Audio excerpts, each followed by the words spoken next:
Shoes. My God. She worked Mrs. Dewson's hat shop. Oh yeah. She was a hat sure. shop girl for a little bit. It was a hoot, and What a great idea. That would be a wonderful video project. oh, I mean, I bet it would have been hilarious if Yeah. if we would have. Well, there you are. Oh, that was during my princess duties, I believe. Okay, and that is, he was Mr. Gay. Mr. Gay Stack is his last name. Yeah. I want to say Brian. It's not Brian. I know I was gonna say Tony, but I don't think it's Tony either. No, he was very closely involved with Shanti, which is where I'm involved. Yeah. Oh gosh, what was that? That was a number. That was a Charlie horse number. Oh gosh. And the whole point of it was, I was during my song I had to clean the floor. Oh, That was part of the skit, was that I had to clean the stage up, and that's what was happening there. Hard work. Oh, what was I like this one too. that? Was that? If I remember correctly, that was last Gay Pride. Maybe, yeah, I think that was last Gay Pride. We had just gotten off the float, or because if I remember right, that was the outfit I was wearing for. What was the float? It was heaven, or a mix between, or a cross between heaven and hell, I think is what they called it. And so I had these huge angel wings on. Then I also had to wear that little red skirt because, Juanita's not really that pure. So I had to throw a little red in there. Like it. There's the one I saw with the crown. I know I saw others, but that was Austin Coronation. Okay. I believe, yeah. You mentioned that. Out in Austin. Now, is that like silk or satin, or is that the cape? Vinyl. The cape itself it's silk. Oh wow! And it's silk, and then the dress is satin, a blue satin dress. That thing was so tight. Oh, there's Paul. That is Paul Makapool. Yeah, he's one that gave me my lifetime title. He's a nice guy. Yeah, super. He's having a great time in New York. I get his messages every once in a while. He's having there's another one that was Dylan. Where was that one? That was that was Fresno Coronation. Okay. Fresno Coronation. So how many courts are there? Well, in San Francisco we have 2 courts. Right, Ducal and Imperial. But when you travel, you guys are always traveling to in the Imperial Court.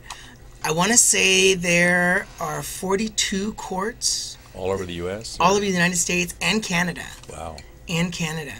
And so when you're a Grand Poobah, you try to travel to all of them? You try to get to as many as possible. Wow, that's a hard job, right? It is. You travel. And it's all on your...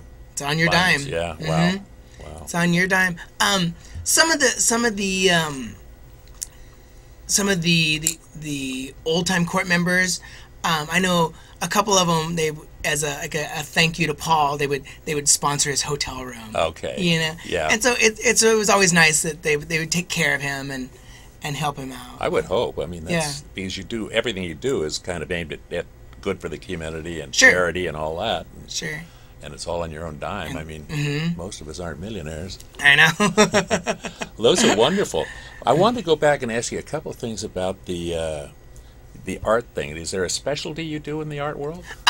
Pretty much all types of art. Whatever the clients are looking for. Oh, I get you. So if I was interested in photography, you would have and that. And... Would sit down with you, and of course I'm not in drag when I do it. But that wouldn't bother me. But sit down with you, kind of figure out what your style is, what your likes and dislikes are. Okay. And then just kind of go from there. Do you work with the emerging artists here in this market? Yeah. Wow, I think that's exciting. I haven't done it in several years, but gosh, when was the last time I did one? Probably like 4 years ago. Every year I would do an art opening for just emerging artists, and for me it was I used it as a business tool because I would invite all my clients to it, but also I would bring in these brand new artists that hadn't been represented by anybody, and so we'd always. That's great. I mean, that's such a huge service. I mean, the artists, I mean, under unrepresented, it's kind of like street fairs, I guess, or maybe the internet now, but it's hard. I wouldn't want to have to do that. Yeah, I know. And there's one, Angela. Her name is Angela Willett. She's my favorite success story because first time she ever did a show was at one of, I think it was the first or second, the second emerging artist show I ever did. Angela was there. Her stuff sold. Wow. Everybody loved it. And now I know she's represented by a guy out of Atlanta, Georgia. Wow. Atlanta, Georgia. And yeah, Tough business. She's doing great. Well, my God, we're starting to run out of time. It flies by, doesn't it? It does.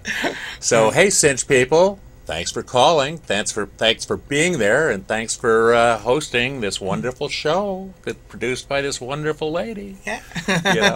I really do thank you, and thank you for having me. I'm going to come down and see you. Yeah. Ladies and gentlemen, I'm going home with homemade tortillas.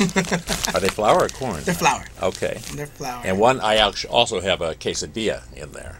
Thank you. Okay, well, I do again want to thank you. Kevin, it was great to meet you. Stephen, thank you as usual. I don't know who we'll have on next time, but please join us again on the next issue of The Drag Show. Thank you. Thank you. I really appreciate this. This is wonderful. Welcome. Gosh.